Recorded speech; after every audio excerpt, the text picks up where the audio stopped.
Bonjour à tous, sur le cours Django, pour la suite nous allons avoir une vidéo en deux parties, donc deux séances, pour aborder ensemble les balises et les filtres. On l'en avait vu dernièrement, déjà quand on a abordé les gabarits, et ensuite pour pouvoir charger des éléments statiques, notamment pour faire du CSS dans nos pages HTML. Alors on va revenir là-dessus, et on va regarder un peu en détail ce qu'on peut voir d'autre comme fonctionnalité de Django.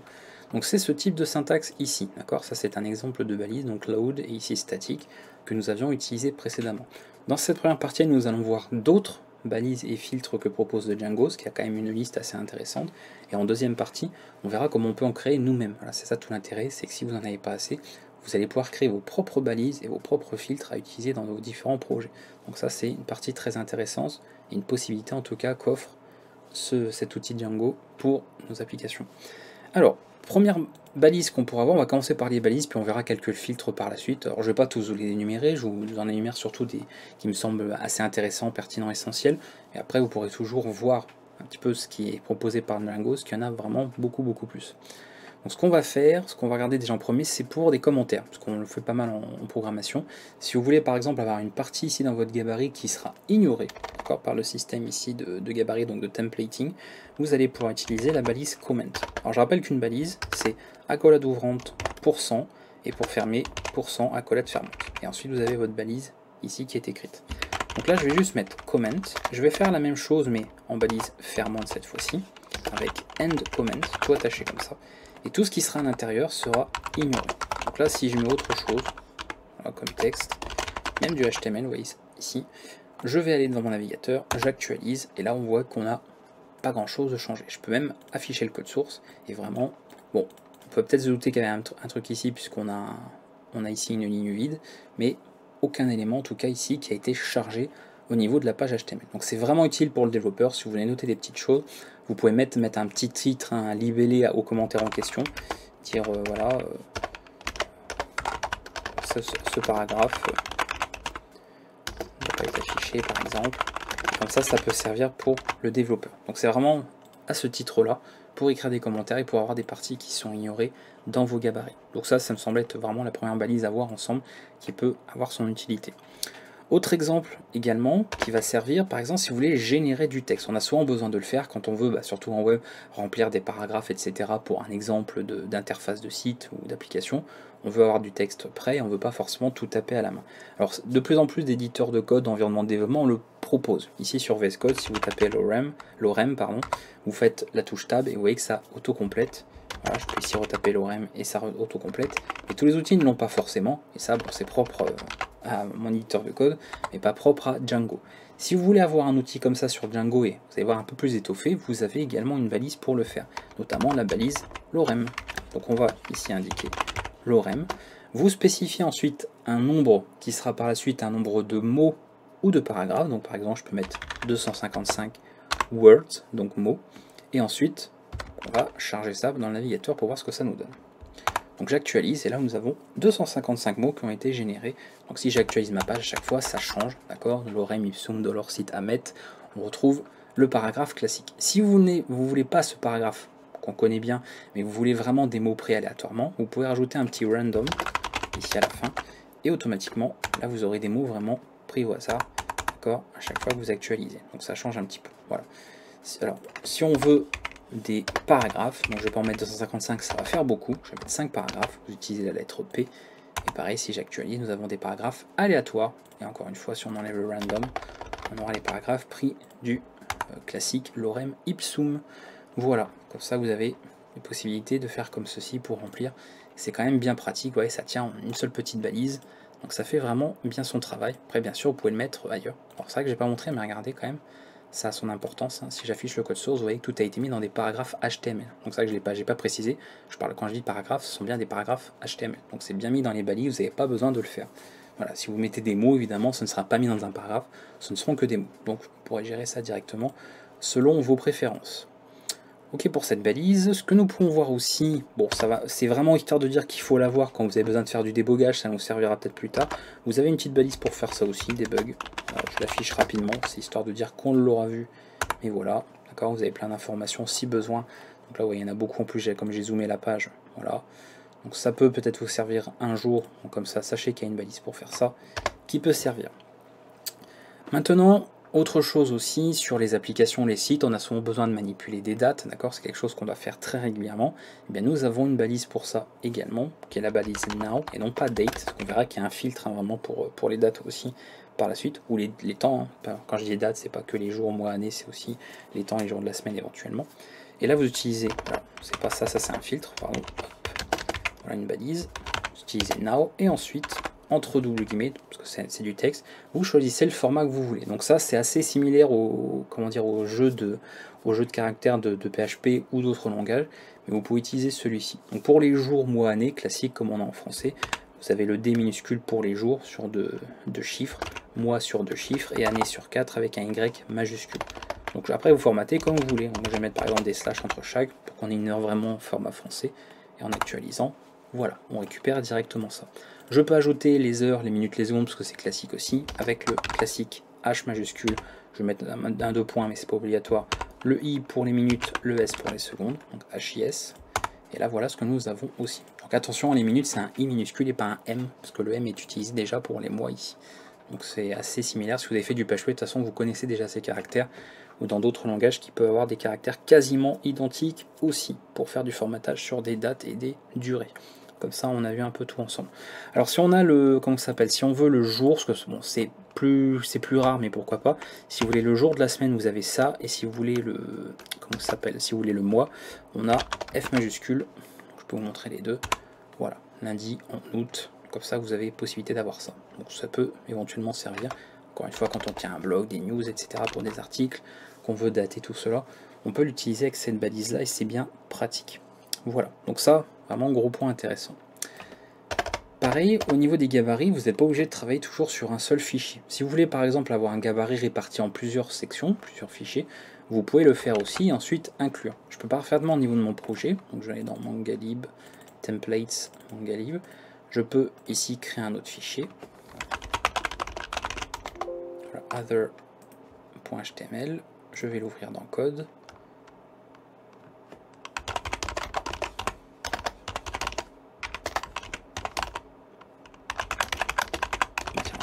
Utiliser autre chose là qu'on a vu tout à l'heure.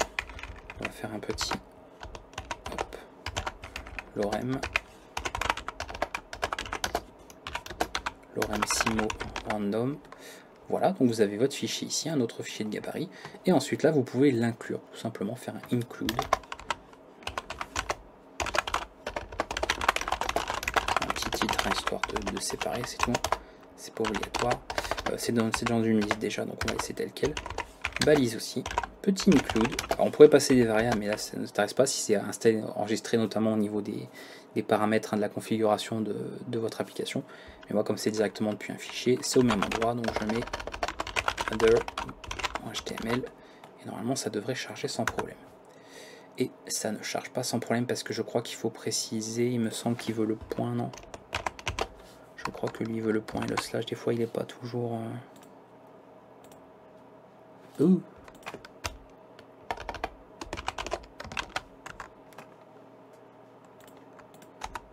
Voilà.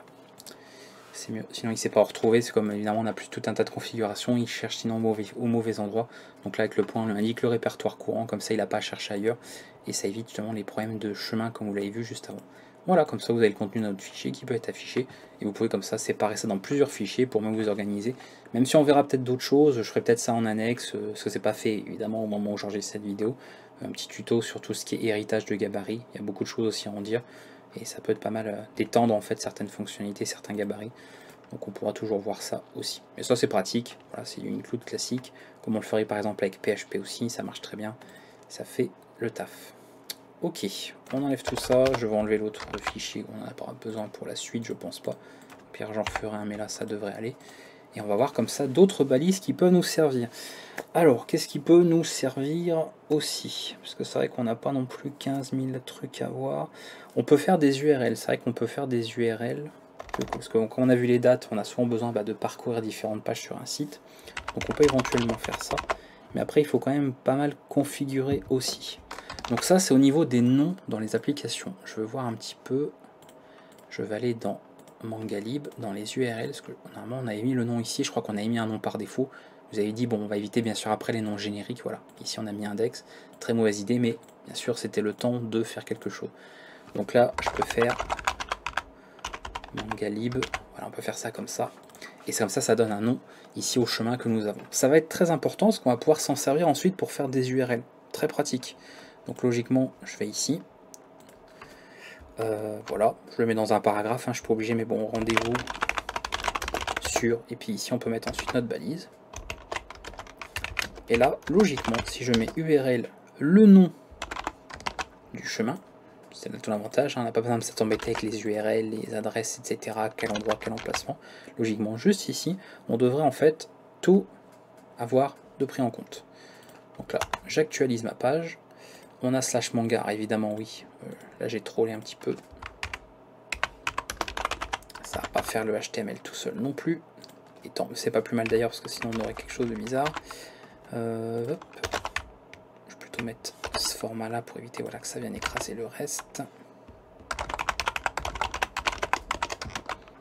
Voilà. Et là nous allons, donc vous voyez, je recharge, ça revient sur la même page, donc c'est bon, puisque ça prend tout en compte. Donc si j'affiche le code source, voilà, ça s'adapte, donc ça part de la racine au niveau du projet, et c'est bon parce que rappelez-vous que dans les chemins nous avons changé, même si le dossier s'appelle mangalib, au final on avait changé pour que l'application s'appelle manga au niveau de l'URL. C'est pour ça que l'adresse que je charge ici, vous voyez, c'est manga. On l'avait fait précédemment, donc je reviens évidemment pas là-dessus, ce petit point de détail. Voilà, donc on peut faire des URL, ça fonctionne très très bien aussi. Vous pouvez charger des arguments également, si vous avez besoin de charger des arguments comme des informations get, hein, transmises par l'URL, vous pouvez les indiquer, pour indiquer votre variable ici, hein, première variable, la deuxième, etc. Voire même passer des valeurs s'il y a besoin. Donc par exemple, vous indiquez voilà, un premier argument et puis vous mettez la valeur que vous voulez. Je ne sais pas d'ailleurs si tel quel il me les prend en compte, parce qu'on n'a pas forcément ça. Si je charge, parce que forcément il ne va pas les retrouver, ils n'existent pas. Mais si en tout cas on avait ces variables-là, ces données-là qui existaient, il pourrait les retrouver. Donc sachez que vous pouvez comme ça transmettre des données à l'URL, bien évidemment aussi. Ça marche comme ça aussi. Voilà, donc les URL pratiques, on peut faire pas mal de manipulations. Ça vous évite encore une fois de chercher les chemins à chaque fois et d'avoir quelque chose de dynamique. Parce que plus tard, si je change, vous voyez au niveau de la configuration, bon, sans changer le nom, sinon c'est une mauvaise idée. Mais si je viens à changer ça, que je viens à changer le chemin, donc à changer quelle vue charge, et dire finalement c'est plus la vue d'index, c'est une autre, et bien pareil, ça va s'actualiser tout seul sur l'ensemble de votre application. Donc pensez-y, hein, tout ça à prendre en compte, c'est super important. Bon, on a bien avancé déjà, on a vu quand même une bonne partie. Pour finir sur les balises, même si on ne va pas aller très très loin avec, parce qu'on n'a pas non plus vu grand chose, pour tout ce qui est structure, vous savez, conditionnel, etc., on s'en sert pas mal aussi, on a souvent besoin. Alors dans une vue, notamment avec le gabarit, on va pas faire tout un tas de traitements, d'accord, la logique du code, etc., c'est en amont qu'on s'en occupe, c'est au niveau après du code en lui-même, et après par la suite, tout ce qui va servir ici du gabarit, on doit avoir le moins de manipulation possible à faire. Mais par moment, par exemple, vous récupérez une liste de news, rien ne vous dit que vous avez des news sur votre base de données ou dans le fichier que vous lisez. Donc c'est bien de pouvoir avoir des petites structures, pouvoir se dire, si on trouve quelque chose, évidemment on l'affiche, si on ne trouve pas, on met un petit message à la place. Bref, c'est des choses qu'on a souvent besoin de faire aussi sur des applications, des sites web. Donc c'est bien d'avoir ce genre de petites fonctionnalités là. Donc avec ça, on peut gérer tout un tas de conditions. Vous allez retrouver tout le... Alors, je ne sais pas si j'aurai grand chose à montrer, au pire ce que je peux faire, c'est ici, au lieu de mettre un... Non, pas mettre un message, je vais mettre autre chose. Donc ici, ce qu'on va faire, c'est ça. Voilà, on va faire ça comme ça. Hop. Je peux mettre... je sais pas moi. Justement, number news. Voilà. Mettre comme valeur 15, mettons. Donc number news comme ça. Et là, on va pouvoir faire une condition. Donc par la suite, donc, même chose, hein, classique, balise, if. Bien sûr, comme c'est souvent le cas ici, on a des balises fermantes, donc il faudra apprendre ça avec endif. Voilà, donc ça pareil, hein, c'est un peu le même système comme on a en PHP. Hein. Je sais que je vais souvent faire la comparaison avec PHP, est-ce qu'on retrouve ce système quand on veut inclure notamment mélanger facilement, inclure du HTML dans du PHP sans s'embêter. On peut faire ça, c'est très pratique, ça évite d'ouvrir des balises PHP en plein milieu d'un fichier HTML mis dans un fichier en PHP. Voilà, donc c'est quand même bien pratique. Et après pareil, si vous voulez faire du endif, vous avez les mêmes choses, hein. Enfin du elif pardon. Vous avez elif comme ceci, et le else existe aussi en balise, d'accord. Voilà, vous avez ces quatre là qui sont disponibles pour les conditions. Donc moi ce que je vais faire, tout simplement. Ici, if. On peut mettre une condition. Alors, quelle condition? Alors, pareil, on peut utiliser tous les mots-clés. Hein. Not, end, or, etc. Je passe assez vite parce que je ne vais pas tout montrer en détail, vous l'avez déjà vu. Logiquement, si vous suivez ce cours Django, vous avez appris à programmer en Python. Si ce n'est pas le cas, bah, vous faites les choses à l'envers. Donc allez sur le cours Python avant d'attaquer le cours Django. Ici, ce que je peux faire, parce que j'avais récupéré cette donnée-là, voilà, number of news, qui normalement est une simple variable. Si c'est plus grand que 10, eh bien alors on l'affiche. Ou plus grand que 0, hein, parce que si on ne sait pas.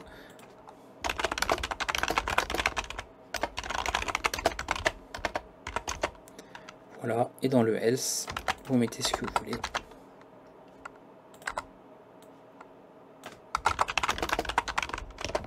Voilà, on va actualiser.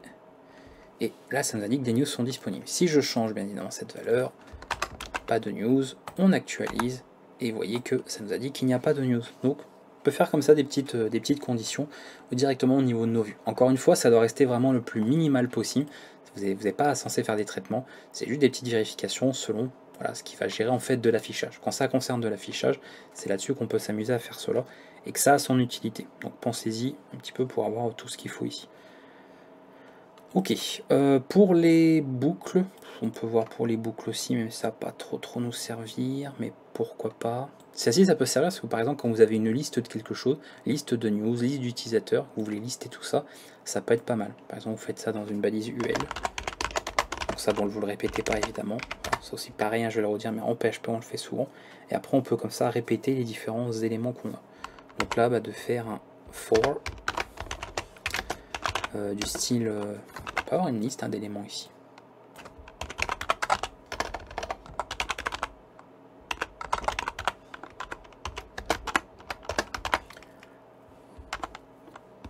On va ressortir nos amis, hein, Tata, Toto, tout ça. Voilà. Et ensuite, for u in users list. Voilà. On n'oublie pas un petit end for, bien évidemment. C'est ça qui permet qu'il y ait en fait le système au niveau des gabarits de savoir bah, quand on commence et quand s'arrête ce type de balise là, parce que bien sûr ça prend plein d'éléments.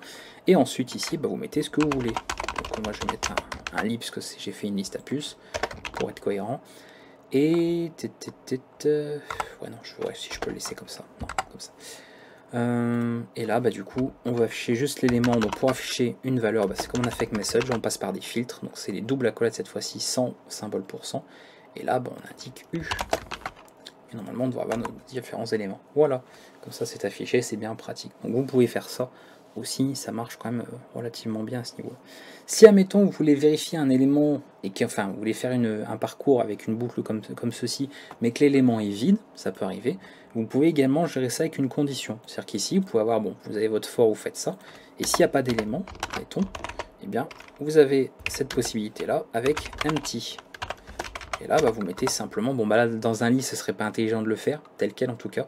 Là, ce qu'il faudrait faire, en fait, c'est de faire le UL et ensuite de vérifier. Donc, il ne faudrait pas que je fasse ça comme ça. À la rigueur, on va enlever l'UL ici, parce que sinon, encore une fois, ce serait pas très correct hein, de faire ça dans une liste. Une liste pour un seul élément, bon, ça sert à rien de faire une liste. En plus, se dire, s'il y a un élément, bah, écoutez, on affiche... c'est vrai que je suis pas obligé en même temps de faire U à chaque fois. Voici, on va faire ça comme ça. Voilà, on va les mettre dans des paragraphes, tant pis. Paragraphe pour un seul mot, c'est pas forcément utile, mais c'est pour l'exemple. Et puis ici, pas d'utilisateur, pareil. On fait le cas classique. Donc là, voilà, on a bien nos paragraphes. Ici, il n'y avait personne. Encore liste vide, par exemple. Normalement, le empty devrait prendre en compte. Et vous pouvez comme ça changer le message au niveau de la vue. Donc c'est vraiment pratique ici. Donc ça, plein de fonctionnalités qui vont vous servir, c'est pour ça que je voulais vraiment qu'on les aborde ensemble, parce que ça va énormément vous faciliter la tâche. Vous ne mélangez pas comme ça, vous voyez, du Python, pas une seule fois en fait ici on cherche à écrire directement du Python, on se sert de toutes les fonctionnalités au maximum des gabarits de Django. C'est fait pour ça, on n'est pas censé normalement ici commencer à écrire des fonctions Python, etc. On ne fait que manipuler des données et éventuellement faire des petites conditions ou des boucles de parcours dessus, mais c'est tout. On est dans de la vue, on est dans ce qui va être servi à l'écran, à l'utilisateur, donc on n'est pas là pour faire du traitement, pour s'occuper de la logique du code, on est juste là pour s'occuper principalement de l'affichage. Comme ça vous avez tous les éléments que nous avons vus ensemble. Qu'est-ce que nous pouvons voir d'autre éventuellement? Après, bah, je pense qu'on va pouvoir passer au filtre, que de toute façon, j'ai pas en tête d'autres balises vraiment qui pourraient être super utiles, en tout cas à ce stade. Je vous dis, il y en a vraiment pas mal de toute façon, donc le but c'est pas de toutes les voir, mais je pense au niveau balise, on est pas mal, hein. Donc on va peut-être pouvoir s'arrêter là et passer au filtre, parce que les filtres, nous en avons beaucoup. Beaucoup, beaucoup, beaucoup. Les filtres, est-ce qu'on va les faire là-dedans? Je pense que oui, hein. Parce que les filtres, on en a beaucoup, hein. Combien on est à 20 minutes de vidéo? Ouais, donc les filtres, on va avoir pas mal de choses à voir ensemble. Donc pourquoi pas. Alors, on va régler ça pour la suite. Donc les filtres, on va se mettre ici. On va peut-être enlever tout. Les filtres, vous voyez, je vous avais dit, cette syntaxe, double accolade. On va généralement travailler sur des valeurs, pas que. On verra qu'il y a d'autres cas, surtout quand on verra comment on crée nous-mêmes. On verra un petit peu comment la syntaxe s'articule autour de tout ça. Mais ça va pas mal servir à ça. Je vais enlever cet élément, hein, pour commencer. Je vais montrer des exemples pareils, assez simples, parce que le but c'est que ce soit le plus simple possible et que vous compreniez un petit peu les différents filtres qu'on peut avoir. Je vous présente bien sûr les plus essentiels. Ici, si je veux récupérer la longueur de ce message-là, tout à l'heure, bon, je l'affichais, je vais réactualiser ici. Voilà, on affichait le message comme on avait fait dans la séance précédente, pas de problème. Donc il n'y avait pas de souci. Là, je vais pouvoir appliquer un filtre sur ce que j'affiche. Donc généralement, on travaille sur des valeurs, comme on le ferait ici, on affiche le contenu d'une variable récupérée depuis la vue, pas de problème. Et je veux sa longueur. Ben, vous allez utiliser un pipe, donc la petite barre verticale, et ensuite vous pouvez utiliser tout un tas de commandes. Donc alors, ça peut être collé, hein, évidemment, il n'y a pas de problème à ce niveau-là. Faites comme vous voulez. Et ensuite, par exemple, ici, indiquer la longueur. Et ceci, encore une fois, comme le but c'est pas d'utiliser du Python pour utiliser la fonction len, hein, comme on l'a déjà vu dans le cours Python, c'est vous vous servez des fonctionnalités, donc ici des filtres de Django au niveau des gabarits, et on va pouvoir comme ça afficher la longueur. Donc ça c'est vraiment le côté très pratique. Et là nous voyons que Hello World, avec l'espace et le point d'exclamation à la fin, fait 13 caractères. Donc on a vraiment cette possibilité là. Donc ça c'est bien. On peut aussi, dans le même genre, si vous mettez un petit underscore is, d'accord, c'est avoir un élément. Alors ça, qu'il faudrait avoir deux valeurs éventuellement ici avec un paramètre. Donc quand vous avez ce type là, des fois vous aurez la commande du filtre, deux points et la valeur. Parce qu'en fait derrière vous verrez que ça passe par des fonctions. Quand on créera ça, on verra comment ça marche. Et par exemple, bah, se dire, bah, en fait, est-ce que la longueur est de 13? Parce que tout à l'heure, à la rigueur, on l'a vérifié. On peut faire ça. J'actualise, et là ça renvoie en booléen, ça nous affiche vrai, donc true, d'accord. Si je veux vérifier que c'est égal à autre chose, vous avez bien compris, ça affichera false, puisque ça ne fait que 13 caractères et pas 15. Voilà, petite autre filtre, et comme ça vous voyez une autre syntaxe possible, avec ici un argument qu'on passe au filtre. Donc on a cette possibilité-là. On peut également compter le nombre de mots, bon là, je vous avouerai que les mots il n'y en a pas beaucoup, mais c'est pas grave. Donc, avec words count, tout attaché, et là on aura logiquement, d'accord, filter, il veut pas le prendre en compte. Comment ça? D'accord. Ah oui, non, d'accord, il n'y avait pas de S. Ah bon, j'étais persuadé qu'il y avait un S. Words. D'accord, bon, il n'y a pas de S. Tout va bien. Donc voilà, message, 3 mots. Pourquoi? Puisqu'il y a hello, world et le point d'exclamation qui compte dans un mot tout seul. Donc on a ce petit filtre là qui marche très bien aussi. Qu'est-ce qu'on peut faire d'autre comme formatage qui peut servir aussi? Alors souvent, bien évidemment, les filtres, c'est juste des outils en plus. Si en amont, d'accord, vous utilisez déjà les fonctionnalités, les fonctions des classes de Python pour faire les transformations, il n'y a pas de problème. D'accord. Par exemple, ce que je vais faire là, pour passer tout le texte en majuscule, upper, d'accord, je l'actualise, on pourrait très bien le faire en amont ici, d'accord, et de passer là en fait... ou to lower, etc. Bref, on pourrait en fait changer directement la syntaxe, hein, et utiliser n'importe quelle chose d'ailleurs. Même ici, on peut passer par exemple vérifier la longueur, on pourrait récupérer là à la place du message. Bref, bien sûr, comme c'est du code Python, vous écrivez ce que vous voulez. Mais là, le but, c'est d'avoir finalement l'information brute. Si on veut quelque chose qui n'est pas, si vous voulez, modifier, affecter, changer, etc., pour pouvoir ensuite l'adapter comme on veut au niveau du gabarit pour la vue. Et à ce moment-là, on peut le changer. Donc là, bien sûr, lower, vous avez tout l'inverse, tout sera en minuscule. Voilà, c'est des possibilités que nous avons ici. Donc ça peut servir. On peut avoir vraiment pas mal de possibilités là qui peuvent servir au niveau de Python. Ok, je pense qu'au niveau formatage, on est pas mal. Parce qu'après, bon, il y a d'autres choses. Je ne suis pas sûr qu'on ait grand-chose de plus. Que classiquement, on va dire pour le reste, on le fera surtout beaucoup en Python. Puisque tout à l'heure on parlait des dates, bah justement ça va être l'occasion de voir un petit peu au niveau des filtres. Parce que vous allez voir que les filtres, on peut rajouter d'autres choses ici. Alors, balises, vous voyez, on est sur quelque chose d'un peu plus limité, tel qu'on l'a fait en tout cas, même si les balises sont plus puissantes, on peut faire vraiment plus de choses. Mais ici, au niveau du filtre, on a pas mal d'outils également. Donc ce que je peux faire ici, c'est que la balise, comme vous l'avez vu, ça prenait en fait la date, telle quelle, d'accord. Ensuite, ça formate la date, pas de problème. D'accord, c'est now. C'est pour ça que la balise s'appelle now, parce qu'elle prend la date du jour, et ensuite vous la formatez comme vous voulez. Mais en Python, vous savez, j'ai même fait une vidéo sur le cours Python, nous pouvons manipuler des dates, d'accord, et des temps. Et si vous avez besoin d'avoir des temps et des dates à manipuler, y compris de les formater, et bien on a besoin d'outils pour cela. Et c'est à ça que vont servir les filtres. Donc là, le mieux éventuellement, ce serait de prendre un datetime. Je vais le mettre ici. Et là, pourquoi pas publication, je vais mettre ça comme ça. Ici, vous voyez, on est dans du Python, donc on peut utiliser tout ça. Datetime, now, pour avoir, bon, on vient sur la date du jour, mais ça fera très bien l'affaire par rapport à ce que je veux ici. Ok. Pour l'afficher, parce que si je mets la date tout seul, on ne va pas avoir grand chose, c'est pas forcément pratique. On va mettre un format aussi. On mettra un format. Nous sommes le, d'accord, et ici j'utilise mon filtre avec cette variable publication et ensuite mon filtre date. Et là je le formate après comme je veux avec, comme je vous ai dit, cette syntaxe, les deux points et ensuite l'argument. Donc là on peut faire ça comme ça. Et voilà, nous sommes le 1er août 2022. Donc vous pouvez régler ça tel quel et ça fonctionne très bien. Donc là on travaille véritablement avec des objets de Python, d'accord, des dates, des durées, ce que vous voulez, des temps. Vous pouvez travailler avec time aussi, ça fonctionnera très bien. Donc ça, super pratique. Donc là on est sur la date en question. Si vous voulez travailler avec le temps, bah, vous mettez tout simplement time, d'accord, voilà, et avec le format qu'on a déjà vu, donc pourquoi pas même faire. Alors est-ce que ça va pas lui poser problème avec le H minuscule? Ouais, ça va lui poser problème. Je sais plus par contre comment il l'échappait ici. Voilà, c'était l'anti-slash. Donc 12h59. Nous sommes, alors j'aime bien, bon, nous sommes le, vous voyez, plutôt. On va changer le message, pour être un peu plus cohérent. Voilà, il est 12h59. Comme ça, vous avez tout ce qu'il faut. Donc le filtre time, et vous mettez comme ça. Alors ça, c'est encore une fois pour échapper, qu'ils ne prennent pas comme un formatage, mais qui affiche vraiment le H pour l'heure. Comme ça, nous avons un format français aussi. Voilà, d'autres possibilités au niveau de time.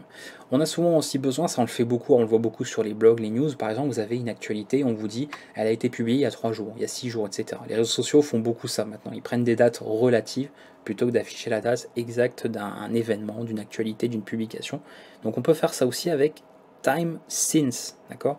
Donc là, par exemple, c'est plus pour avoir c'est en fait plus pour avoir un, comment dire, un décalage entre deux dates, d'accord, avoir en fait la durée. Donc là, si on avait, c'est plutôt dans ce sens-là. D1. Alors, le problème, c'est que là, il faudrait une autre date. On va pas avoir grand-chose. Hein. Bon, encore une fois, c'est pour l'exemple. Ou après, vous pourrez utiliser bien sûr des vraies dates. Hein, un peu plus travaillées pour voir un peu la différence. Donc moi, je vais reprendre vraiment la même. Je peux embêter à faire des changements de date, tout ça. Donc là, on verra pas de différence, mais c'est pas grave. On verra quand même que ça marche. Et ensuite, ici, ce que je peux faire, donc c'est... Donc les dates, les dates sont identiques, donc on verra pas grand chose ici, mais c'est pas grave. Et on va avoir la première date, d'accord. Vous appliquez votre filtre, donc time since, et par rapport à une autre date, des deux. Et là, ça vous mettra en fait l'écart entre les deux. Donc on pourra comme ça voir que là par exemple 0 minutes, parce qu'évidemment, on n'a rien du tout, parce que je prends à chaque fois la même date. Donc on verra pas de décalage à ce niveau-là. Mais on pourra bien sûr régler d'autres choses. Si vous mettez deux dates différentes, vous verrez un petit peu le décalage qui est entre les deux. Donc ça va vraiment avoir son utilité comme genre de filtre ici. Time since, c'est-à-dire la durée depuis. Voilà, donc par rapport à la date que j'ai mis ici en D2. Donc ça, je pense qu'on a pas mal vu de choses sur les dates, les durées, etc. On a beaucoup de manipulations qu'on peut faire ici. Qu'est-ce qu'on peut régler d'autre? Tout à l'heure, on a vu pour les structures conditionnelles, genre les empty pour le for, etc. Quand il n'y avait pas d'éléments notamment affichés, ça que c'était pas mal pratique. Et pour les valeurs, on pourrait avoir ça aussi. Alors, je vais peut-être enlever au fur et à mesure, sinon après je vais rajouter pas mal de choses. Il faudra que je nettoie un petit peu ce que j'ai mis ici pour les prochaines séances éventuellement. Et là, ce qu'on peut faire, alors déjà, je vais laisser à chaîne vide pour voir s'il me le prend en compte tel quel. Je vais faire ça. Je vais lui passer le filtre, d'accord? Et ensuite là, je lui passe ma valeur. Donc, je mets username, je lui demande de l'afficher. Sinon, d'accord, par défaut, d'afficher, eh bien, anonyme par exemple. Voilà. Donc là, je fais ça. Il ne trouve rien, c'est une chaîne vide, donc il considère que c'est faux. Et il affiche donc anonyme. Si à partir de là, on a quelque chose qui change, hop, il affichera la valeur à la place. Donc ça c'est pratique aussi, ça fait du remplacement, permet d'avoir une valeur par défaut si besoin, un peu comme ce qu'on avait encore une fois tout à l'heure avec la balise empty, lorsqu'on faisait une boucle de parcours. Ça pouvait avoir son utilité ici. Ce qu'on peut faire aussi, parce que là c'est plus pour un élément qui serait vide, mais si par contre on a un élément qui est non, pas bib, non, ça marchera, puisqu'en fait on a quelque chose de différent. D'accord, on doit gérer ça différemment. Donc pour un élément qui est en non, en fait, on doit plutôt utiliser, c'est if non, tel quel. If non, il affiche, ouais c'est ça. Par contre, j'ai l'impression qu'il y a eu des changements, parce que le non n'a pas l'air de lui poser problème avant. Il faudra voir comment Python, s'il n'y a pas eu des changements avec les dernières versions de Python, sur comment il gère, comment il considère ça, mais je pense pas. Donc en gros, voilà, il prendra un username s'il y a quelque chose, et si ça vaut non, d'accord, et bien il affichera ce qu'il y a ici. Mais tout à l'heure, avec le chaîne vide, ça n'avait pas l'air de lui poser problème pour autant, pour afficher chaîne vide. Mais en tout cas, nous avons quand même un filtre qui permet de gérer vraiment cette valeur known, plus que, qui est différente de autre chose. Parce qu'après tout, hein, si je mets ceci, d'accord, voilà, ça change pas, alors que j'imagine qu'avec false, il me le change ici. Voilà, c'est là que ça va avoir une différence, surtout. C'est que voilà, known, c'est vraiment known, d'accord, c'est rien d'autre. C'est quand tu considères qu'il n'y a rien. Donc oui, c'est une gen feed, ça passe. Mais false, comme c'est un booléen qui a une valeur, ce n'est pas rien. Donc là, à ce moment, ça marche pas. Alors que pour le default, bah, si c'est pas vrai, du coup, automatiquement, pour lui, ce n'est pas bon. Donc il affiche bien anonyme. Donc on a quand même une différence encore entre les deux, malgré les évolutions du langage. Donc c'est bien de garder ça un petit peu en compte. Ok. Bon, on est pas mal. On a vu pas mal de choses. Qu'est-ce qu'on peut voir d'autre ici? Est-ce qu'on a vu tout ça, tout ça? On a vu sur de l'affichage, on a vu. Pareil, j'ai pas expliqué un point, parce que ça va être quand même intéressant de parler de questions de sécurité, parce que vous voyez qu'on affiche pas mal de données. Vous avez remarqué, alors je m'adresse à ceux qui éventuellement faisaient du PHP ou même on travaille sur des langages où à un moment donné vous devez afficher des données et peut-être des données qui ne sont pas de vous, donc auxquelles vous ne pouvez pas avoir confiance, hein, des données d'utilisateurs. Et on vous a toujours expliqué, surtout sur un navigateur web, de contrôler à l'affichage ce qu'il y a. Tout simplement, parce que si je ne le contrôle pas, si par exemple ici je me suis amusé, alors là le problème c'est que ça ne marchera évidemment pas, mais parce que vous allez voir que c'est sécurisé. Et par exemple si j'avais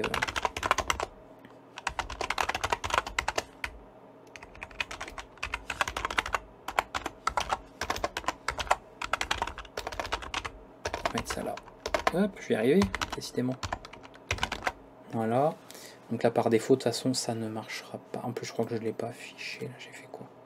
Je vais enlever ça, je vais enlever le message. Donc message tout seul. Ah oui, non, je l'ai mis dans username. Bon, on va le remettre dans username, c'est pas grave. Donc une donnée utilisateur, il a voulu faire un petit malin, mettre un petit code JavaScript, bon là, qui ne représente pas de danger, mais c'est quand même un code JavaScript. S'il n'y avait pas de sécurité, eh bien ce code-là, bien évidemment, serait traité comme du HTML, serait interprété par le navigateur, et donc vous auriez ici une petite fenêtre pop-up d'ouverte. Là, vous remarquez que par défaut, contrairement à PHP qui ne propose pas ça, ici au niveau du système de vue de Django, tout est échappé par défaut. D'accord, le HTML est échappé par défaut, donc il sera traité comme du texte brut. Donc il n'y a pas de problème ici au niveau de sécurité. C'est géré par défaut. D'accord. Cela évite notamment, parce que c'est le paramètre par défaut, de le faire manuellement. Sinon, on sera obligé d'utiliser un filtre pour cela, pour dire par exemple, username, pour être sûr, eh bien tu l'échappes. Tu fais escape, c'est-à-dire que tout élément qui serait gênant, eh bien tu peux échapper ici. Et on pourrait même trouver la version pour JS pour échapper en fait du code JavaScript s'il y avait besoin. Donc on pourrait également avoir ce système-là, si par exemple on avait un code JavaScript écrit, pour éviter également qu'il soit exécuté. Donc par défaut, c'est sécurisé, donc c'est pour ça qu'il faudra aussi le prendre en compte, parce que des fois quand on va créer des balises ou des filtres, il faudra bien prendre en compte que par défaut, généralement, tout est échappé, et donc il n'y a pas besoin de rajouter des vérifications supplémentaires ici. L'outil s'occupe déjà de ça pour vous. Donc voilà, je voulais faire cette petite parenthèse là-dessus, parce que ça a quand même son importance à ce niveau-là. Pour terminer, quelques petites, on peut voir, je pense qu'il y a encore quelques fils qu'on peut voir. On n'a pas tout vu au niveau des textes, on peut faire de la tronque, ça on a souvent besoin de faire de la troncature aussi. Donc attendez, oui c'est un filtre, hein. C'est pas une balise. Si on veut, je vais mettre un grand texte, j'enlève tout ça.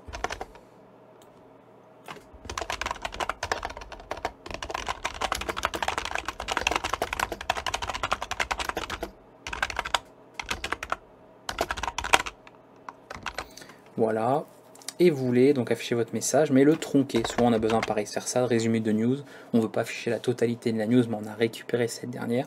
On veut tronquer suivant un certain nombre de caractères ou même un certain nombre de mots, pourquoi pas. Et bien vous avez également des filtres pour faire ça avec Django. Donc là, message, ça ne change pas. Ici j'utilise truncate chars, d'accord, parce que c'est le nombre de caractères. Et je peux par exemple mettre 5, voilà, 5, alors 5 caractères ça va pas être beaucoup, je vais mettre 25, parce que les caractères c'est les lettres, ici en l'occurrence, on va pas avoir grand chose. Voilà, bonjour et bienvenue, et comme vous le remarquez, ça vous ajoute les 3 points de suspension à la suite. Donc pratique, pas besoin en fait de le faire vous-même, c'est fait automatiquement. Si on veut faire sur les mots, truncate words, et cette fois-ci je suis sûr vraiment qu'il y a un S, sinon ça n'aurait pas beaucoup de sens. Et ici par exemple 5 mots, allez, 6 mots, allez 8, mon chiffre préféré. Hop, on fait ça, et voilà, bonjour et bienvenue sur ma bibliothèque de manga, 3 points de suspension, pardon, ou 3 petits points, appelez ça comme vous voulez, et ça fonctionne très bien aussi. Donc ça c'est très utile aussi pour éviter de le faire manuellement, de compter le nombre de caractères. Vous avez tout ce qu'il faut ici au niveau de Django pour votre vue, pour pouvoir gérer ça à votre place, donc n'hésitez pas à vous en servir. Autre petit point, attendez, on est sur truncate, on est random, je crois qu'on avait un élément aussi pour les listes. Alors ça va pas avoir beaucoup d'utilité ici, mais par exemple, tout à l'heure on avait user list, hein. User list comme ça, voilà. Allez, Tita, ça change, Toti, tuto, voilà. Hop, vous voulez récupérer un élément aléatoire. Pourquoi faire, je ne sais pas, mais c'est parce que je sais qu'il y a un filtre qui fait ça. Et autant qu'on le voie, users list. Alors c'est peut-être pas... Si c'est random, j'ai un doute. On va voir, de toute façon on va vite savoir si c'est ça. Ah, c'est pas ça, ou alors j'ai pas mis le bon nom. Si. Si. Ce n'est pas random. Alors là j'ai un trou de mémoire par contre. Bon, peut-être qu'il n'y en a pas, mais normalement si. Je confonds peut-être avec un autre langage, mais il me semblait que si, qu'il y avait moyen de récupérer un élément. Je pense pas qu'il y ait autre chose, que je vois pas pourquoi il y aurait choice, ça me dit absolument rien. Non, pour moi c'était random, il y avait normalement... Ah, pardon, c'est pas un 2 points. Voilà, j'actualise, vous voyez, ça marche. Ça me semblait bien quand même, j'allais dire. C'est parce que j'avais pas laissé le bon caractère. C'est bien la barre verticale. Donc une liste, vous utilisez le fit random et vous récupérez un élément aléatoire. Alors dans certains cas, ça peut servir pour je ne sais quoi. Si à la rigueur ça peut servir, si je prends d'exemple sur d'autres sites, des fois vous avez des petits sites, alors ça se fait peut-être un peu moins, mais ça se faisait pas mal à l'époque. Il y a des gens par exemple qui tenaient un blog, et puis des moments ils vous mettent une petite citation, vous savez, sur leur blog, ou une petite blagounette, et ils veulent qu'elle soit affichée aléatoirement. Alors des fois c'est fait au jour le jour, mais par moment vous pouvez très bien avoir une liste de petites citations, vous voyez, un petit truc sympa en fait, pour donner envie, motiver les gens quand ils arrivent sur votre blog. Et là vous pouvez faire ça, vous faites votre liste de petites citations, de petites blagues, et ensuite à chaque chargement de page, donc là c'est pas par jour, on peut régler comme on veut, vous utilisez le fit random et comme ça affiche quelque chose de différent à chaque fois, ça dynamise un petit peu la page web, c'est plutôt sympa et c'est bien de savoir que ça existe. Donc on a ce genre d'outil là qui peut éventuellement servir. Bon, on va plus voir grand chose, hein. Je pense qu'on va rester sur des petits trucs, je vois encore un petit peu sur de l'affichage.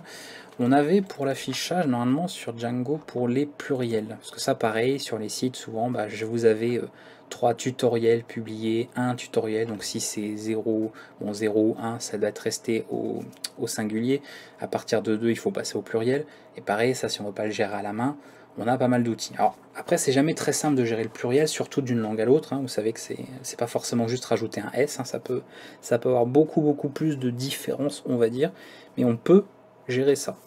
Donc là ce que je peux faire éventuellement, parce que je vais pas avoir de toute façon grand chose, il faudrait que je prenne un nombre